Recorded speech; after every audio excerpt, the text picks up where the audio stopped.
Oke, selamat datang kembali di Rakyat Kapitalis. Kali ini kita bahas mengenai outlook tahun 2022 setelah sekian lama kita udah nggak siaran karena kesibukan masing-masing. Hari ini gue ditemani oleh Sigma sama dia. Halo semuanya. Halo semuanya, Happy New Year ya. Iya, Happy New Year. Ini baru tanggal 5 Januari. Langsung aja kita mulai dari makro dulu kali ya untuk pembahasan tahun 2022 ini. Bentar. Nah, untuk makroekonomi kita bahas dari sisi pertumbuhan ekonomi global. Ini IMF memperkirakan pertumbuhan ekonomi global tumbuh 4,9% year on year di tahun 2022. Pertumbuhan ekonomi yang kuat ini terjadi di negara maju dan berkembang. Pertumbuhan ekonomi AS, Amerika Serikat diperkirakan mencapai 5,2% dan China itu mencapai 5,6%. Kalau kita lihat di sini China agak sedikit perlambatan ya di 2022 karena di 2021-nya lumayan kencang. Kalau US juga perlambatan sedikit setelah mengalami pertumbuhan yang bagus di 2021 kemungkinan karena inflasinya juga udah overshoot juga 6,8% untuk Amerika Serikat. Selanjutnya kita bahas mengenai PMI manufaktur global. Untuk PMI manufaktur global ini masih ekspansif meskipun adanya perlambatan di November 2021 yang lalu. Penyebaran COVID varian Omicron di seluruh dunia ini bisa mengganggu proses pemulihan kegiatan manufaktur yang sudah ekspansif.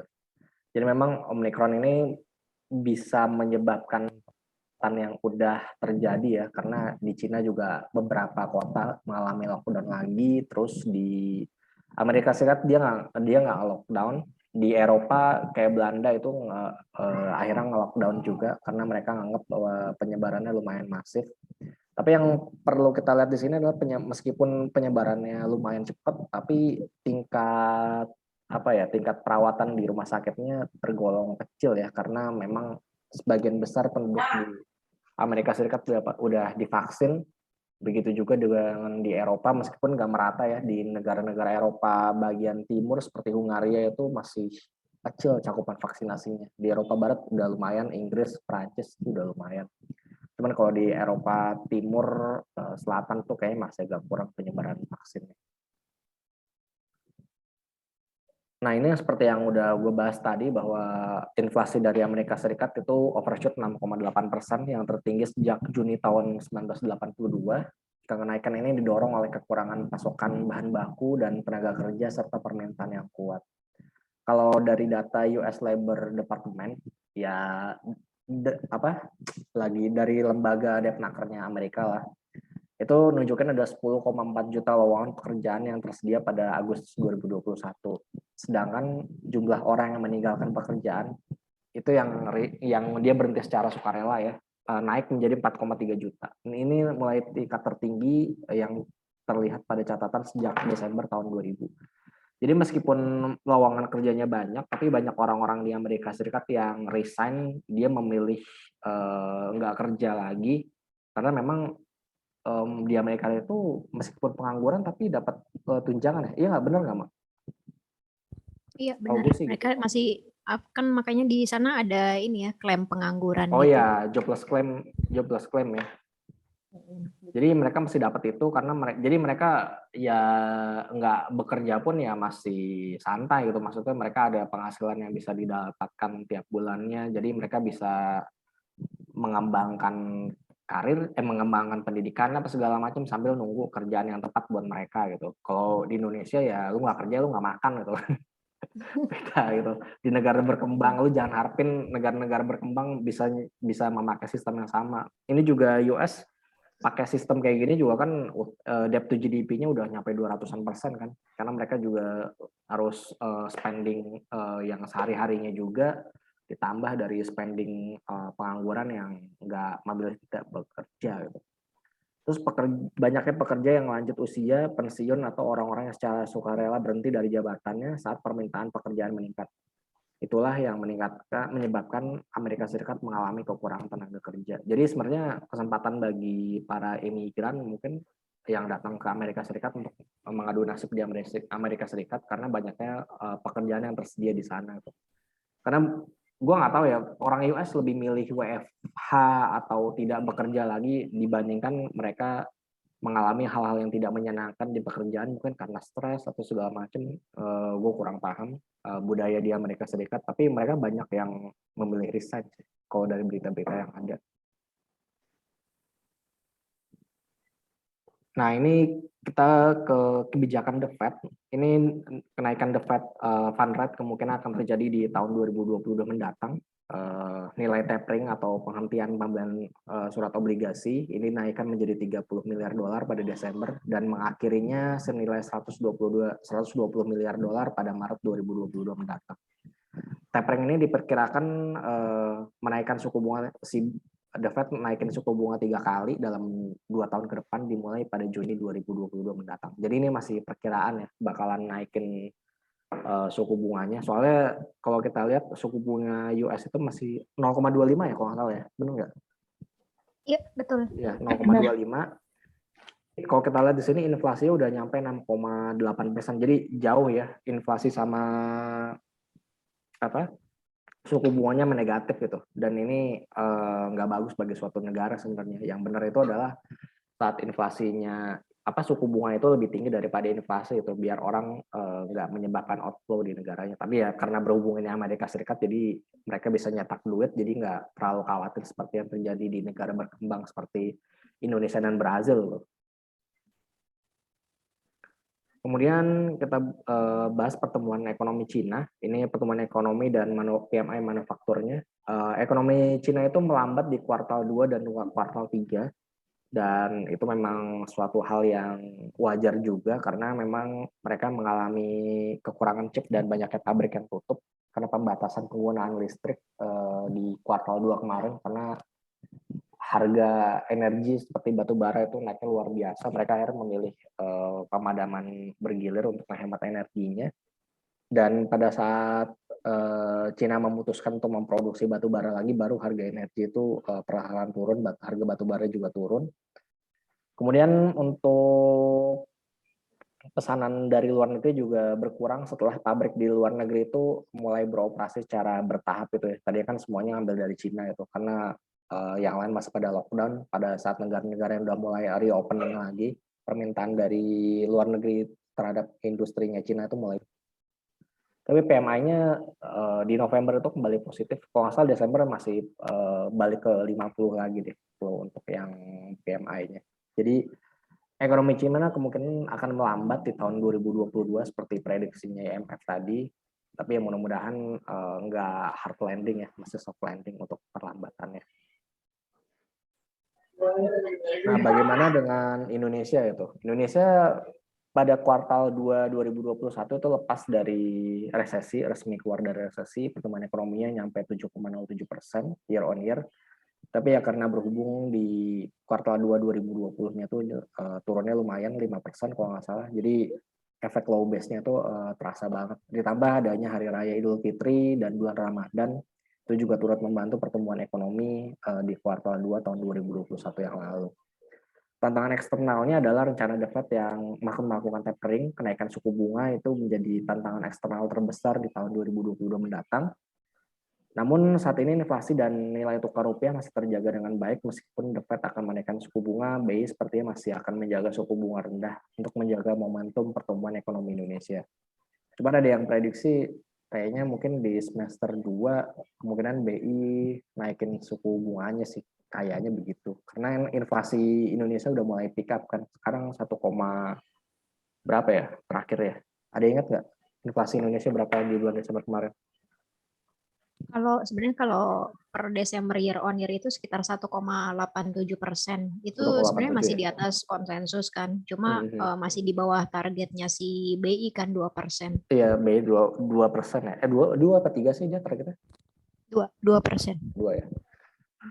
Nah, untuk 2022 kemungkinan sih inflasinya bakal accelerate ya, karena ekonominya juga udah mulai reopening lagi Indonesia. Jadi tampaknya inflasi kita bakalan naik ke depannya. Tapi gue nggak terlalu yakin bakal overshoot sih, paling naiknya secara perlahan, gradual.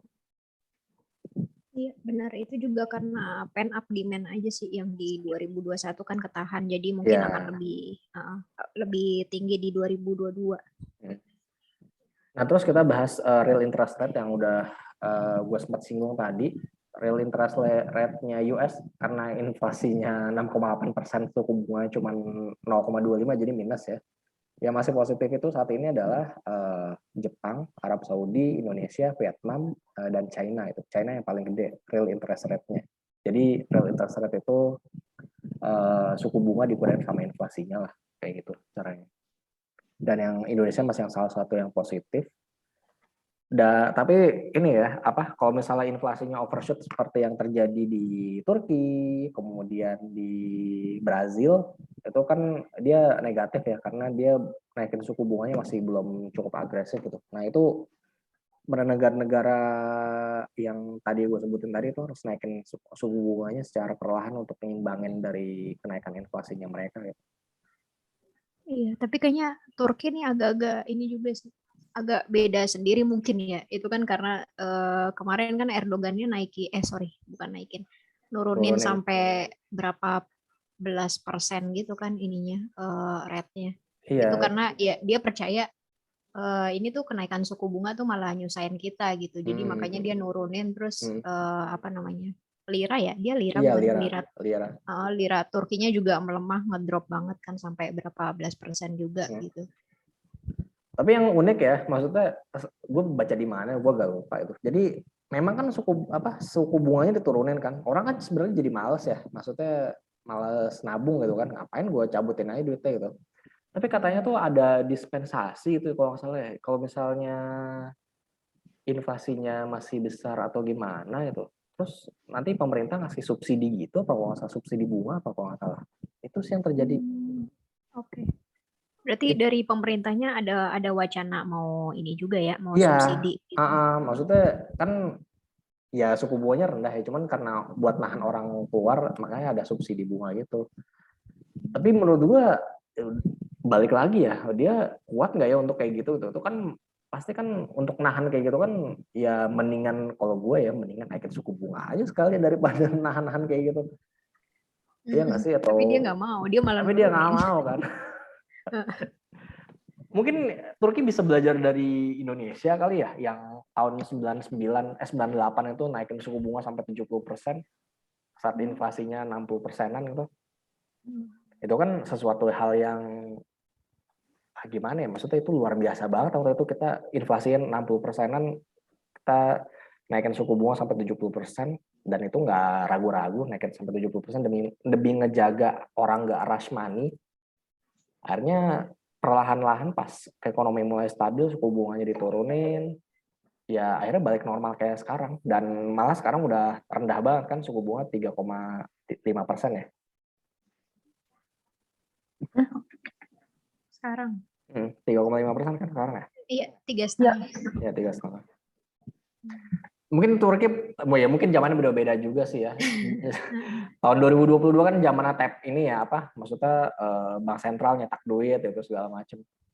Mungkin keadaannya beda juga, tapi gua nggak tahu ya Paman Erdogan apa yang dipikirkannya. Dia punya cara sendiri untuk membangkitkan ekonominya. Nah ini tantangan ekonomi Indonesia di 2022 mendatang. Berkembangnya varian COVID yang baru, Omicron udah masuk Indonesia juga. Gue lihat tadi juga kenaikan kasusnya juga udah lumayan ya di Jakarta, udah 400-an kalau nggak salah seharinya. Jadi harus tetap waspada. Kemudian perlambatan ekonomi di Cina juga terjadi. Ini gagal bayar dari Evergrande, perlambatan sektor manufaktur. Kemudian suku bunga The Fed itu juga niscaya akan terjadi di 2022 mendatang. Makanya itu yang perlu kita lihat, tantangan ekonomi Indonesia di 2022 mendatang. Selanjutnya kita beralih ke obligasi. Kenapa kita bahas obligasi? Karena nanti dari obligasi ini kita bisa lihat bahwa ada peluang di saham yang bisa kita incar di tahun 2022 mendatang. Di 2021 yang lalu ini kepemilikan obligasi oleh investor asing terus turun. Sekarang udah nyampe 19,5%, dari sebelumnya itu 38% puncaknya. Jadi udah say goodbye obligasi sama investor asing. Tapi yang menarik di sini adalah bank yang naik menjadi 34% dan Bank Indonesia itu naik jadi 26%. Jadi sebenarnya si Bank Indonesia secara nggak langsung ya dia ini juga ya, sama yang kayak yang dilakukan sama si The Fed nggak sih, Mak? Iya, dia sebenarnya kalau di kita tuh lebih kayak skema burden sharing aja Ya sih burden antara sharing si ya. pemerintah sama si siapa Bank Indonesia. Hmm. Kalau tahun ini kan targetnya sekitar berapa ya? Ratusan triliun sih ya, di atas 100. Hmm. Terus tahun ini 2022 ya. Iya. 2021 itu sekitar hampir 200 triliun. Terus tahun ini juga di atas 100 triliun sih skemanya kayak gitu. Jadi sebenarnya pasar obligasi kita tuh masih ditopang sama sama pemerintah Sama gitu. pemerintah kan. Nah, cuman yang menariknya adalah pada saat ya mungkin 2020 masih aman ya, pada saat nanti enggak gini. 2022 itu bank kemungkinan besar bakalan ngurangin porsi kepemilikan obligasinya. Di sini udah kelihatan nih, dia udah mulai nurunin. Nah, mungkin yang nampungin Bank Indonesia itu. Nanti pada saat si bank itu udah mulai agresif nyalurin kredit, dia jualin obligasi pemerintahnya, apakah sanggup untuk menampungnya? Itu yang apa ya? Nah, itu dia. Itu kira-kira si foreign ini bakal balik lagi apa enggak ya? Itu Sekarang aja tuh pertanyaan yang masih udah abu-abu tuh. Forex-nya akan balik lagi apa enggak? Kalau misalnya forex-nya balik, ya selamatlah Bank Indonesia gitu. Jadi si bank jualan yang nangkepin si asing gitu. Tapi apakah nah, ikutan uh, terjadi? Itu kan masih tanda tanya juga. Apalagi kalau si The nah Fed iya. ini kan naikkan suku bunga kan.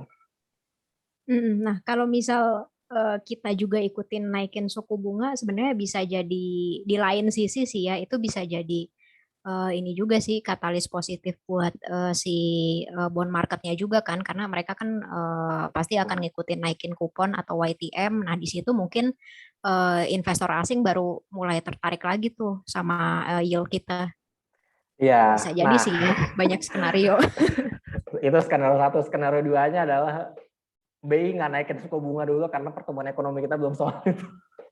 Nah, ya Belum udah mau. berarti masih ini aja, masih lanjut aja programnya tuh yang Iya, burden itu sharing. program akan lanjut. Itu maksud gue itu fast forward kan ke 2023 gitu. Maksudnya apa yang bakal dilakuin gitu maksudnya setelah ini kan masih berlanjut ya. Kalau udah bank udah mulai agresif tuh dari 34 turun mungkin ke 30 itu kan pasti bank lebih milih nyalurin kredit lah ya daripada dia beli obligasi pemerintah.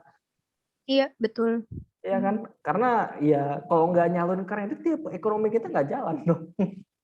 Iya.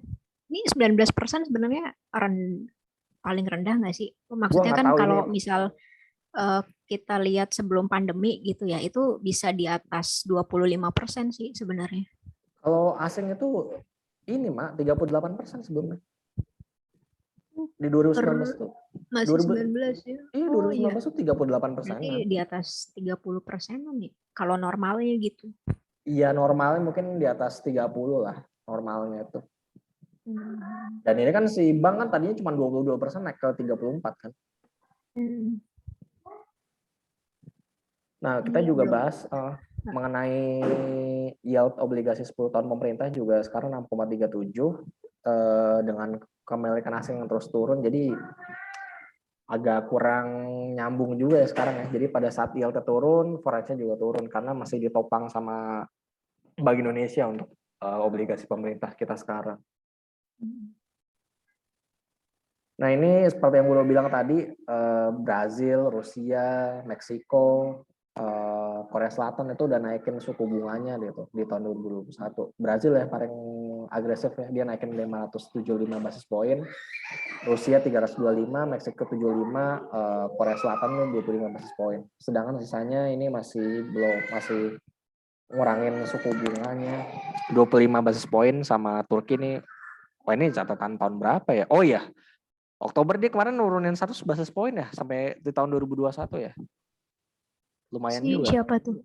Turki. Iya si Turki. Dia Heeh. tahun Lumayan 2020 banyak. naikin 500 basis poin, di 2021 nurunin 100 basis poin. Tapi dia emang agresif sih 2019 lu lihat ya 1.200 basis poin. Itu berarti 12% bukan sih? Iya 12%, Mak. Gila. Nah ini karena sebenarnya obligasi di tahun 2021 itu ini ya nggak bagus ya sebenarnya ya karena yield-nya pada naik semua. Indonesia tuh kalau nggak salah ini catatan per tanggal berapa gitu ya, Desember kalau nggak salah ini naiknya 46 basis point, yield-nya naiknya jadi 6,32. Kalau nggak salah sih ini nggak beda jauh lah, sekitar 50, naiknya 50 basis point atau berapa itu.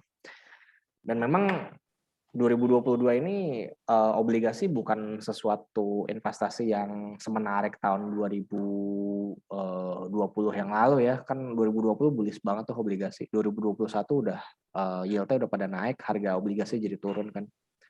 Jadi memang nggak begitu bagus di 2020 untuk obligasi, ditambah asing juga cabut terus dari obligasi kita. Jadi yang nahan cuman bank sama Bank Indonesia doang. Nah, gue sebenarnya agak ini ya, agak bingung nih. Mungkin kalau ada Julio tadi bisa ditanya juga kan, kan dia lebih sering berhubungan sama bond. Jadi kemarin yang lelang SBN itu kan ada peluncuran baru yang seri FR93 ya. Nah, itu dia kuponnya itu sama kayak FR91. Yang 93 ini kan acuan 15 tahun. Sementara yang 91 tuh acuan 10 tahun kan. Nah, tapi mereka nih kuponnya sama tuh 6,375.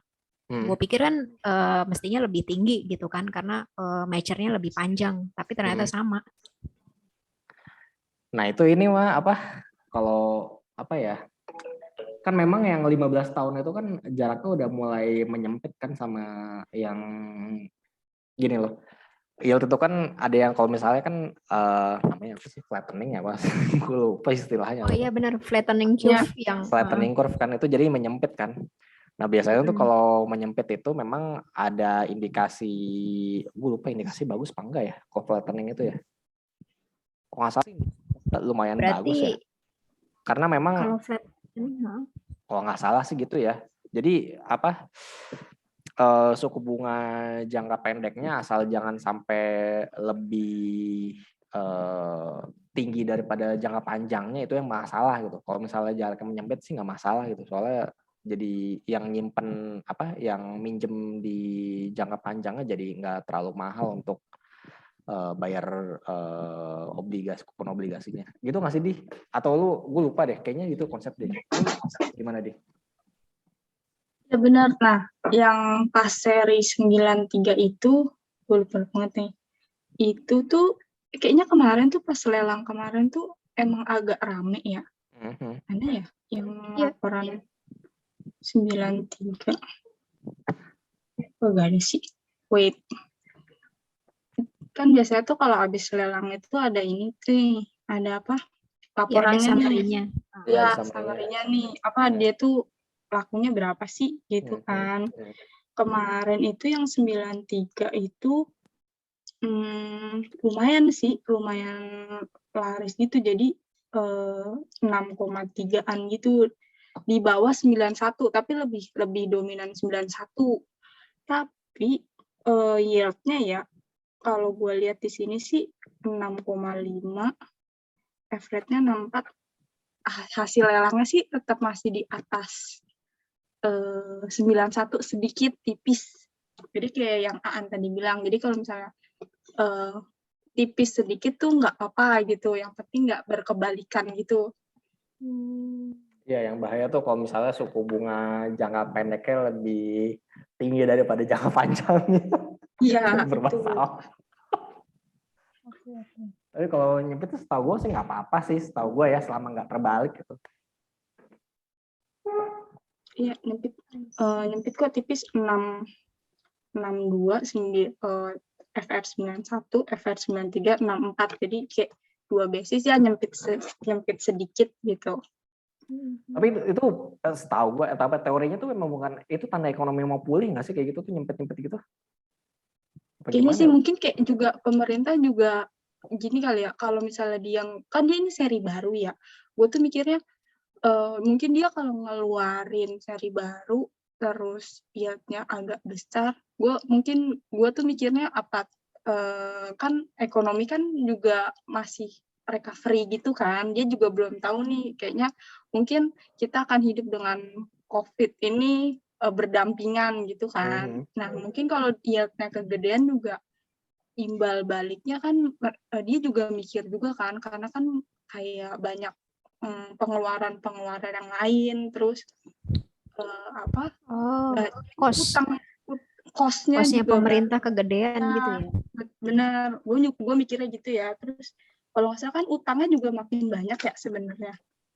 Itu mungkin salah satu pemikirannya gitu kali ya, makanya selisihnya tipis aja gitu. Nah itu teori satu. Iya. Ini kalau teori duanya gini Iya. nih. Gue Teori duanya paham gini nih. hubungannya. Okay. Teori duanya gini nih.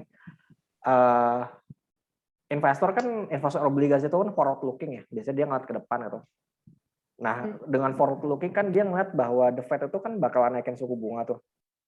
Kalau naikin suku bunga berarti yield yang jangka panjang itu bakalan turunnya lebih apa? Yield obligasi itu naiknya dibandingkan sama yang jangka pendeknya. Secara teori kan gitu. Nah makanya gue menduga bahwa orang itu banyak ngincer yang tenor jangka pendeknya dibandingin sama jangka panjang buat ngejaga dia ke depannya kayak gimana sih? Kalau gue bilang sih gitu. Bisa jadi kayak gue lebih aman jangka menengah aja lah gitu ya. Iya, maksudnya 3-5 tahun lah gitu. Kalau gue lihat sih ada ya, gue lihat capek siapa ya, Samuel kalau nggak salah deh. Itu kayak gitu sih. Jadi banyak orang udah mulai anticipate bahwa kan The Fed bakal naikin suku bunga tuh. Biasanya kan kalau mau naikin suku bunga itu kan si duration yang panjang kan bakal lebih volatile daripada yang duration yang pendeknya kan. Makanya mungkin gue mikirnya dia milih duration yang pendek biar volatilitas itu lebih rendah daripada dia punya duration obligasi yang lebih panjang gitu. Gue mikirnya gitu sih. Cuman kita lihat nanti ya. Itu teori gue aja sih. Iya, sama mungkin satu lagi banyak teori. Ya mungkin bisa dikaitin sama ini juga sih. Kan sekarang pemerintah tuh banyak program buat pemulihan ekonomi juga kan, macam kayak PEN, terus burden sharing, terus sama yang yaitu pemberian insentif segala macam gitu kan. Ya mereka sih kayak tadi yang dia bilang itu mereka udah kayak banyak cost di situ, terus banyak nampung utang juga gitu kan dari bond-bond yang terbit sebelumnya. Nah mungkin yaitu apa namanya yang yield terbaru ini juga nggak terlalu besar gitu disamain kayak yang sebelumnya gitu, karena biar beban di mereka juga nggak terlalu tinggi gitu sih. Mungkin bisa gabungan antara keduanya tadi sih. Betul. Oke. Tapi lelangnya yang paling gede yang 91 atau 93 deh? 91 yang 10. 91. Yang 91 yang berapa? 91 yang 10 tahun. 10 tahun kan? Iya. Tapi lebih banyak yang 91 ya? Iya, masih banyak yang 91. Mungkin 10 tahun oke lah gitu kan. Iya, Lagi juga. Itu karena emang ini sih benchmark 10 year tahun ini sih yang 91. Iya, emang benchmark pasti sih harusnya ini ya diburu gitu. Gue sayang gue nggak pernah ikut lelang obligasi, jadi gue nggak tahu sih kayak gitu-gitu. Cuman beli di secondary market aja. Sorry, sebentar. Nah ini juga ini dari Samuel tuh, dia prediksi untuk yield 2022 untuk yang 10 tahun tuh 6,4%, 2003 juga sama. Tapi yang 5 tahunnya itu dia 2022 itu 5%, tapi yang 2023-nya tuh 4,7%.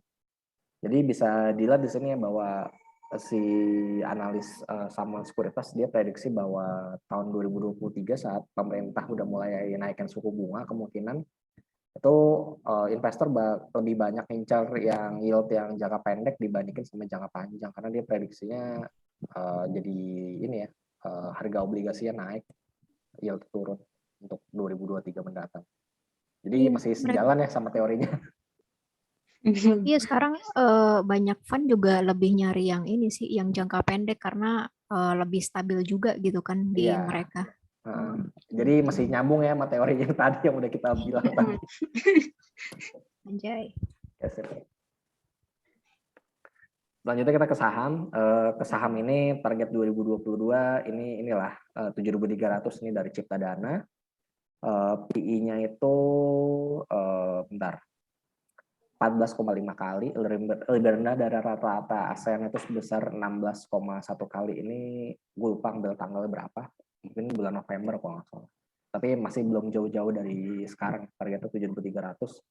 Itu naiknya sekitar 10% dari harga 29 Desember 2021 sih di 6.600. Jadi emang nggak terlalu agresif banget. Tapi dari houses lain ada yang 7.600 ya, setahu gue. Ada yang 8.000 nggak? Kayaknya belum Gue deh. terakhir lihat tuh 77 sih paling 78 ya? tinggi. 78 ada ya? 78 deh. 78 ada ya. Nah ini saham pilihannya pertama BRI pasti target di 5.425. Ini outlook earning-nya bagus, pertumbuhan earnings itu bisa nyampe tertinggi di 2022. Berasal dari kinerja keuangan yang solid, konsolidasi holding ultra mikro dari BRI, Pegadaian, PMN. Kemudian net interest income-nya tumbuh 13,9% year on year di 10 bulan pertama 2021. Kemudian net profitnya tumbuh 19% di periode yang sama. Kemudian kita beralih ke saham perbankan yang lainnya. Ada BNI. BNI ini target price 9.000. Dia berencana ngakuisisi bank kecil, mungkin Bank Mayora, terus dikonversi jadi bank digital. Partnernya katanya sih Limited. Si Limited tuh ini ya.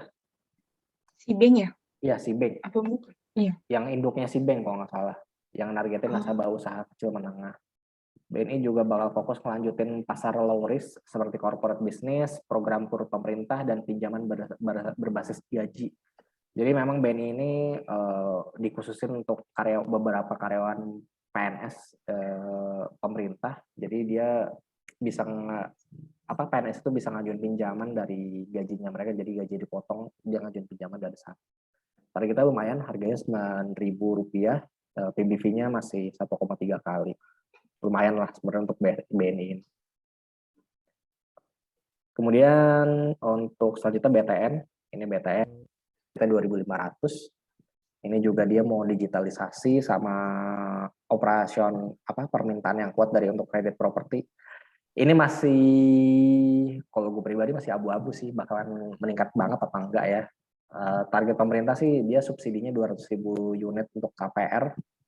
Terus sama dia punya kerjasama sama TNI, Polri, sama BP Jam Sostek untuk pendanaan maupun penyaluran kredit.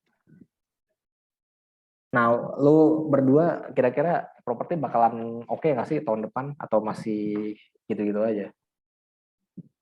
Untuk banking? Enggak, ini kan BTN, ya. Untuk propertinya gitu, maksudnya pasar propertinya gimana? Ini kan nyangkutnya masalah ini ya BTN ya maksud gue. Nah, ini sebenarnya kalau sampai kemarin yang pemberian insentif di sektor properti dari pemerintah kan dipanjangin ya sampai bulan Juni 2022. Juni 2022. Cuma sebenarnya kalau reflect ke harga saham sebetulnya ya mereka valuasinya udah murah banget sih. Tapi industrinya tuh belum pick up ya. Belum pick up gitu. Terus yang gue juga mikirin cuma nggak tahu ya kalau emang ini nanti dipanjangin sampai Juni, terus paling nggak demand konsumernya udah mulai sedikit naik, itu apa nanti ada kenaikan permintaan juga gitu di properti? Soalnya kan gimmick-gimmick dari promo properti itu masih banyak sampai saat sekarang kan, buat narikin orang terus gitu. Jadi ya kita lihat lah ya, maksudnya kalau misalnya inflasinya bisa pick up segala macem, pasar sewa rumah udah mulai naik segala macem, nah itu bisa dipastikan pemulihan pasar properti udah lumayan tuh. Telkom ya saham inilah basis indeks. Kalau based on ini ya pengalaman 2015-2016 itu si Telkom bisa dapetin pangsa pasar dari mergernya ISAT sama Excel kan kehilangan pangsa pasar sekitar 200-300 basis point dari Telkomsel. Nah, kenapa ini bisa pangsa pasarnya bisa pindah itu? Soalnya si Excel itu kan butuh pas dia merger sama Access ya kalau nggak salah ya.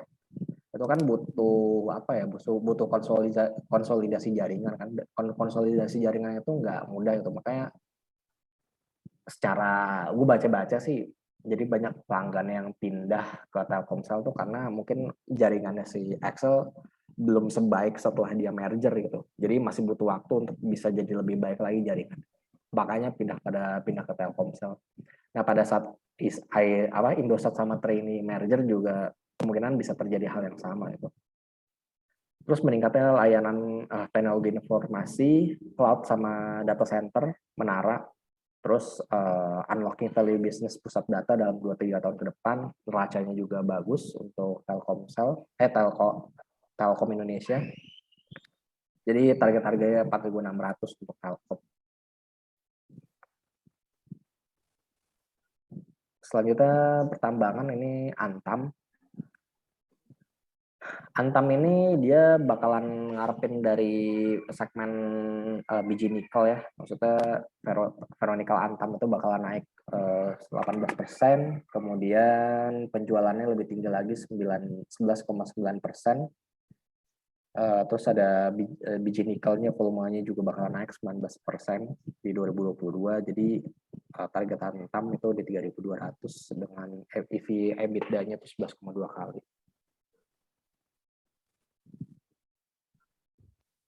Selanjutnya ini adalah MAPI. MAPI ini karena adanya reopening ekonomi ya, vaksinasinya juga lancar, pemulihan daya beli masyarakat. Kemudian dia juga buka ekspansi retail skincare. Ini gue bacanya agak susah ya, Invisi yang jelas. Kemudian dia buka home furnishing bernama Index Living Mall, tersedia di Sogo, Department Store Senayan, dan Kota Kasablanka akhir tahun 2021 yang lalu.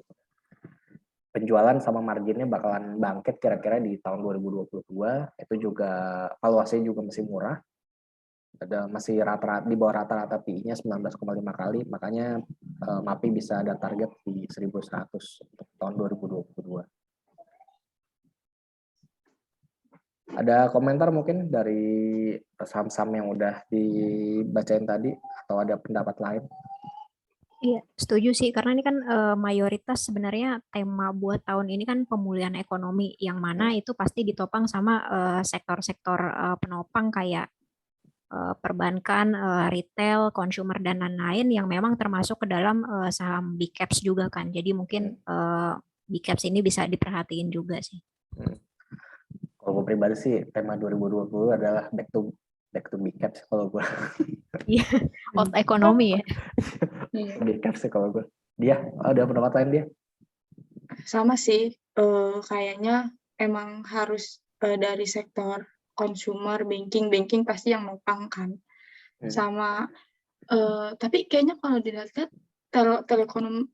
telekomunikasi kayaknya lagi ini ya, lagi kayak mau bangkit kayak, tapi karena isu-isu merger dan lain-lain gitu sih, ya nggak sih? Ya, mungkin itu aja yang bisa kita sharing di episode kali ini. Mudah-mudahan kalian gak bosan karena kalau kita bahas mengenai dari saham, obligasi sama makro kayak gimana. Kita akan berjumpa kembali di episode berikutnya. Gua Farhan, Sigma, dan dia pamit undur diri dulu. Sampai berjumpa di episode berikutnya. Bye-bye. Bye.